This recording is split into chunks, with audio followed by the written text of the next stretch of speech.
आज हम BA fourth semester political science के पेपर वेस्टर्न पॉलिटिकल थॉट की यूनिट 2 शुरू करने जा रहे हैं। मैं आपको बता दूं, ये वीडियो थ्योरी प्लस एमसीक्यूज दोनों प्रकार के स्टूडेंट के लिए होने वाली है। मैं आपको थ्योरी इस प्रकार से करवाऊंगा कि आपके सारे एमसीक्यूज कवर होंगे।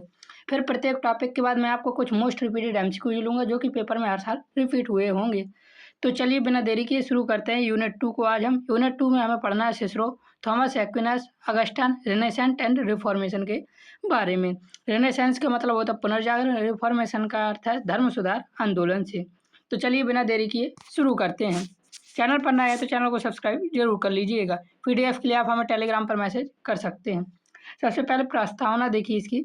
यूनान विचारकों के बाद पाश्चात्य राजनीतिक विचारों अर्थात वेस्टर्न पॉलिटिकल थॉट के विकास के एक नए चरण में प्रवेश करता है। इस चरण में विचार केवल आदर्श राज्य तक सीमित नहीं रहते, बल्कि कानून, नैतिकता, धर्म और व्यवहारिक राजनीति के बीच संबंधों को समझने का प्रयास किया जाता है। इसकी पहली यूनिट में हमने यूनानी विचारकों के बारे में देखा था।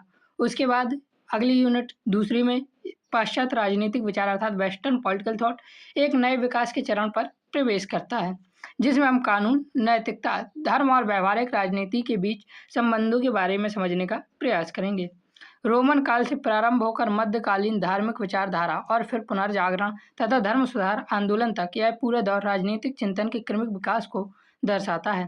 इस विकास की सबसे महत्वपूर्ण विशेषता है कि यह राजनीति धीरे धीरे धर्म के प्रभाव से मुक्त होकर आधुनिक वैज्ञानिकों और यथार्थवाद के रूप में धारण करने लगती है। अब इसमें सिसरो के, ऑगस्टन के विचारों के बारे में हम देखेंगे। तो सबसे पहले देखते हैं सिसरो का राजनीतिक विचारक। यहीं से आपके एमसीक्यूज पूछने शुरू किए जाते हैं। सिसरो प्राचीन रोम के एक प्रमुख राजनीतिक विचारक थे, जिनका जन्म 106 ईसा पूर्व में हुआ था। याद रखना, सिसरो कौन था? एक राजनीतिक विचारक था। कहाँ का था? तो प्राचीन रोम का था। सिसरो का जन्म 106 ईसा पूर्व में हुआ था। वे रोमन गणराज्य के समर्थक थे। अर्थात सिसरो किस गणराज्य के समर्थक थे? तो याद रखना, रोमन गणराज्य के समर्थक थे सिसरो। और उनके विचारों में यूनानी दर्शन, विशेष रूप से स्टोइकवाद का स्पष्ट प्रभाव दिखाई देता है। सिसरो का मानना था कि राज्य केवल शक्ति का संगठन नहीं है, बल्कि यह एक नैतिक संस्था है जिसका उद्देश्य समाज में न्याय और व्यवस्था को स्थापित करना है। उन्होंने राज्य की नींव कानून को माना और स्पष्ट किया कि बिना कानून के राज्य की कल्पना संभव नहीं है। तो यहाँ से आपको क्वेश्चन पूछा जा सकता है कि सिसरो के अनुसार राज्य की नींव क्या है? तो कानून है। और सिसरो किसने कहा कानून के राज्य की कल्पना संभव नहीं, बिना कानून के राज्य की कल्पना संभव नहीं है? यह किसने कहा था? तो याद रखना, सिसरो ने कहा था। यहाँ से आपके एमसीक्यूज पूरे फंसेंगे, बिल्कुल फिक्र मत कीजिए। सिसरो के अनुसार न्याय का आधार मानव निर्मित नियम नहीं बल्कि प्रकृति है। तो न्याय का आधार प्रकृति किसने माना है? तो न्याय का आधार प्रकृति सिसरो ने माना है। वेरी वेरी इंपॉर्टेंट एमसीक्यू जो पेपर में हर साल ये रिपीट हुआ है। इस दृष्टिकोण से वे प्राकृतिक कानून के समर्थक थे। तो सिसरो किस कानून के समर्थक थे? तो सिसरो प्राकृतिक कानून के समर्थक थे। उनका यह विश्वास था कि प्रकृति द्वारा निर्धारित नियम सार्वभौमिक और अपरिवर्तनीय होते हैं और सभी मनुष्यों पर समान रूप से लागू होते हैं। सिसरो ने शासन की किसी एक शुद्ध प्रणाली का समर्थन नहीं किया, बल्कि उन्होंने मिश्रित शासन प्रणाली को सर्वोत्तम माना था। उनका विचार था कि राजतंत्र, कुलीन तंत्र और लोकतंत्र, इन तीनों के गुणों के समन्वय करके ही संतुलित और स्थिर शासन स्थापित किया जा सकता है। उनकी प्रसिद्ध कृति डी रिपब्लिका है। याद रखना, सिसरो की प्रसिद्ध कृति क्या है? डी रिपब्लिका है। उन्होंने इसमें राज्य और शासन के सिद्धांतों की विस्तृत व्याख्या की है। और सिसरो की मृत्यु कब हो जाती है? तो 43 ईसा पूर्व में सिसरो की मृत्यु हो जाती है। चलिए अब यहाँ से देखिए कौन से क्वेश्चन सबसे ज़्यादा बार पूछे गए हैं, उन क्वेश्चन को हम देखते हैं जो कि पेपर में बार बार एमसीक्यू रिपीट हुए हैं। आपके पेपर में यहीं से एमसीक्यू जाएंगे। सिसरो किसके समर्थक थे? तो इसका हमारा सही आंसर हो जाएगा सिसरो गणराज्य के समर्थक थे। क्वेश्चन नंबर दूसरा है, सिसरो के अनुसार राज्य का आधार क्या है? तो सिसरो के अनुसार राज्य का आधार मैंने आपको बताया कानून है। क्वेश्चन नंबर तीसरा दिया हुआ है, नेचुरल लॉ का समर्थक कौन था? तो नेचुरल लॉ का समर्थक सिसरो था। ये प्राकृतिक कानून के समर्थक थे। क्वेश्चन नंबर अगला दिया हुआ हमारा, सिसरो ने किस प्रकार की शासन प्रणाली को सर्वोत्तम माना है? तो सिसरो ने मिश्रित शासन व्यवस्था को सर्वोत्तम माना है। अब आगे देखते हैं दूसरी विचारक के बारे में, जिनका नाम है सेंट ऑगस्टाइन। इनका राजनीतिक दर्शन देखते हैं। यहाँ से भी एमसीक्यूज पूछे गए हैं बार बार, उनको भी देखते चलेंगे। आप थ्योरी के साथ सारी एमसीक्यूज कवर होंगे, इसलिए थ्योरी को अच्छे से जरूर पढ़ना। और आपको पेपर थ्योरी का है तो ये वीडियो आपके लिए भी इम्पोर्टेंट है।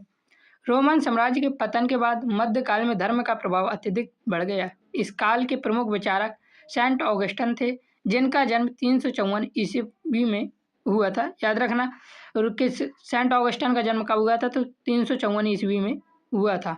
ऑगस्टन ने अपनी प्रसिद्ध कृति सिटी ऑफ गॉड में राज्य और समाज की व्याख्या धार्मिक दृष्टिकोण से की है।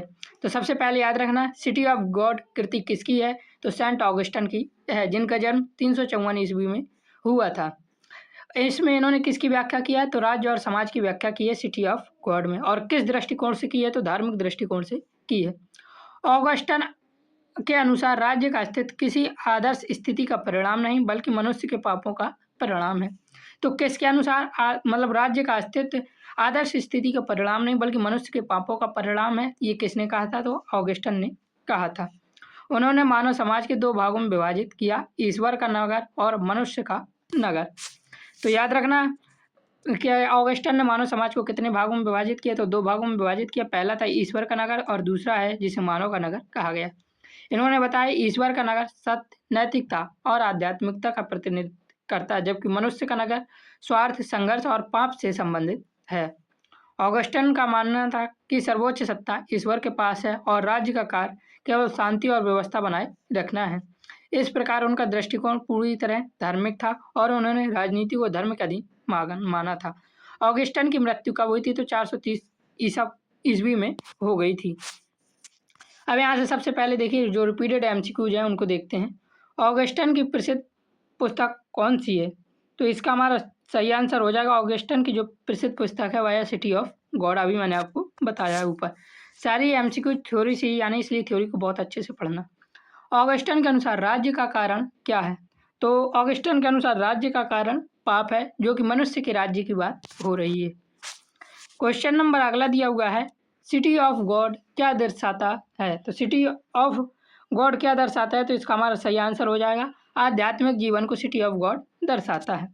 अब अगले विचारक आते हैं थॉमस एक्विनास, जिनका नाम था, ये ऑगस्टन के बाद के विचारक आते हैं। मध्यकालीन राजनीतिक चिंतन में थॉमस एक्विनास का महत्वपूर्ण स्थान है।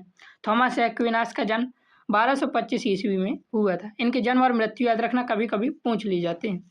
और थॉमस एक्विनास ने अरस्तु के तर्कवाद को ईसाई धर्म के साथ समन्वित करने का प्रयास किया है। अरस्तु को हमने यूनिट 1 में पढ़ा था। यदि आपने अभी तक यूनिट 1 नहीं पढ़ी है तो उसे जाकर जरूर पढ़ें। और भी वीडियो के लिंक डिस्क्रिप्शन पर मिल जाएंगे, या प्ले लिस्ट में जाकर भी आप सीधे देख सकते हैं।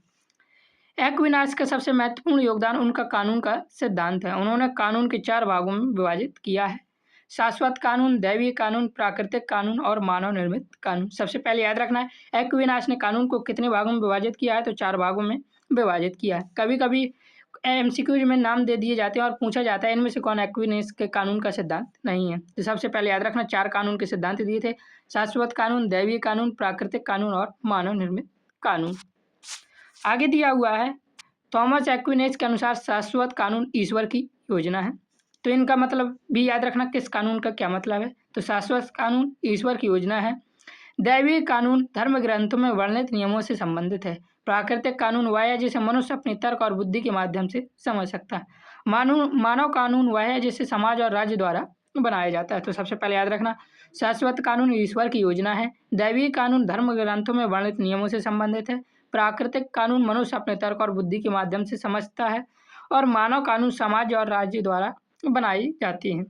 एक्विनास का मानना था कि मानव कानून को प्राकृतिक कानून के रूप में के अनुरूप होना चाहिए। आगे ये कहते हैं यदि कोई कानून प्राकृतिक नियमों के विरुद्ध होता है तो वह वैध नहीं माना जाएगा। उन्होंने चर्च को राज्य से श्रेष्ठ माना है और यह भी कहा है कि राज्य को धार्मिक सिद्धांतों का पालन करना चाहिए।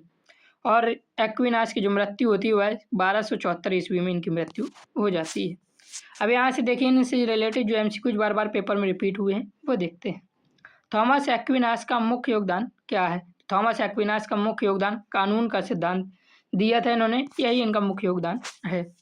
आगे दिया हुआ है एक्विनास के अनुसार कानून कितने प्रकार के हैं, तो एक्विनास के अनुसार कानून 4 प्रकार के हैं, शाश्वत कानून, प्राकृतिक कानून, दैवीय कानून और मानव निर्मित कानून।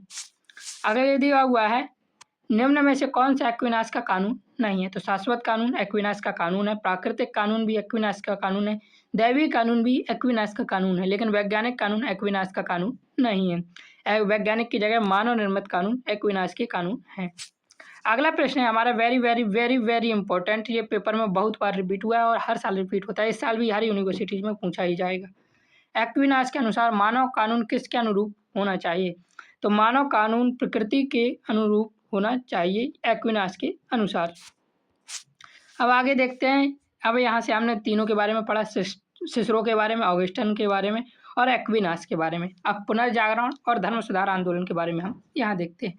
पुनर्जागरण को हमने हिस्ट्री में भी पढ़ा था, यदि आप हिस्ट्री लिए होंगे तो आपने वहाँ देखा होगा, और यदि आपने अभी हिस्ट्री में ये नहीं पढ़ा है तो यहाँ पढ़कर आप 100% स्कोर कर पाएंगे। और यदि आपको और भी अच्छे से पढ़ना है तो हिस्ट्री की वीडियो जाकर जरूर देख सकते हैं, प्लेलिस्ट मिल जाएगी आपको हमारे चैनल पर। तो पुनर्जागरण और उसका महत्व क्या होता है? मध्यकालीन अंधकार के बाद यूरोप में एक नया बौद्धिक और सांस्कृतिक आंदोलन प्रारंभ हुआ जिसे पुनर्जागरण कहा जाता है। पुनर्जागरण का अर्थ क्या है? याद रखना, पुनर्जन्म बार बार पूछा गया, हर पेपर में पूछा गया, हिस्ट्री में भी रिपीट होता है, पॉलिटिकल साइंस में भी रिपीट होता है। अर्थात प्राचीन यूनानी और रोमन ज्ञान का पुनर्जीवन होना। पुनर्जन्म का अर्थात क्या है? प्राचीन यूनानी और रोमन ज्ञान का पुनर्जीवन होना। इस आंदोलन की शुरुआत इटली में हुई और फ्लोरेंस इसका मुख्य केंद्र था। याद रखना, पुनर्जागरण का मुख्य केंद्र क्या था? तो इटली का फ्लोरेंस शहर पुनर्जागरण का मुख्य केंद्र था। 14वीं शताब्दी में आरंभ हुए इस आंदोलन ने यूरोप में के बौद्धिक जीवन को पूरी तरह बदल दिया था। आगे देखिए दिया हुआ है, पुनर्जागरण की सबसे महत्वपूर्ण विशेषता मानवतावाद थी। तो याद रखना, पुनर्जागरण की सबसे महत्वपूर्ण विशेषता क्या थी? तो मानवतावाद थी, जिसे मनुष्य को केंद्र में रखा गया। अब ध्यान ईश्वर से हटकर मनुष्य की क्षमताओं, अनुभव और उपलब्धियों पर केंद्रित होने लगा। इस काल में कला, साहित्य और विज्ञान का अभूतपूर्व विकास हुआ। दांते, पेट्राक और बेकाइची जैसे इतिहासकारों, साहित्यकारों ने नई सोच को जन्म दिया। पेट्राक को मानवतावाद का जनक कहा जाता है। तो सबसे पहले याद रखना, तो यहाँ से सबसे पहले क्या याद रखना, पुनर्जागरण की मुख्य विशेषता मानवतावाद थी। मानवतावाद का जनक कौन है? तो पेट्राक को मानवतावाद का जनक कहा जाता है, याद रखना। आगे देखते हैं, यहाँ पे कला के क्षेत्र में भी कुछ योगदान होते हैं। तो कला के क्षेत्र में Leonardo da Vinci, Michael Angelo जैसे कलाकारों ने महान योगदान दिया। वहीं गुटेनबर्ग द्वारा मुद्रणकरण के आविष्कार ने ज्ञान के प्रसार को तीव्र गति प्रदान की। मुद्रणकरण को क्या कहते हैं? प्रिंटिंग प्रेस कहते हैं। पुनर्जागरण ने वैज्ञानिक क्रांति को प्रेरित किया और चर्च के प्रभुत्व को कमजोर किया था। अब पुनर्जागरण से जो पॉलिटिकल साइंस में रिपीटेड एमसीक्यूज है उनको देखते हैं, और यदि आप इसे और अच्छे से पढ़ना चाहते हैं तो हिस्ट्री की वीडियो जरूर देख लेना। रेनेसांस का अर्थ क्या है? तो रेनेसांस अर्थात पुनर्जागरण का अर्थ क्या है? तो पुनर्जागरण का अर्थ है पुनर्जन्म। आगे दिया हुआ दूसरा रिपीटेड एमसीक्यू जो कि पेपर में हर साल रिपीट हुआ है, रेनेसांस की शुरुआत कहाँ से हुई थी? तो रेनेसांस की शुरुआत इटली से हुई थी, और इटली में कहाँ से हुई थी? तो फ्लोरेंस शहर से हुई थी। अगला प्रश्न है हमारा, ह्यूमनिज्म के जनक कौन है? अर्थात मानवतावाद के जनक कौन है? तो अभी आपको मैंने बताया, पेट्राक मानवतावाद के जनक हैं। अगला प्रश्न है हमारा very very very important, printing press का आविष्कार किसने किया था? तो प्रिंटिंग प्रेस का आविष्कार मैंने आपको बताया था, जोहानेस गुटेनबर्ग ने किया था।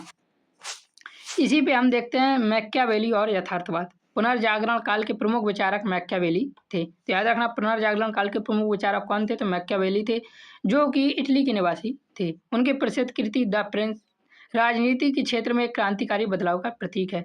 तो द प्रिंस किसकी कृति है? तो याद रखना, मैकियावेली की कृति है। मैकियावेली कहाँ के निवासी थे?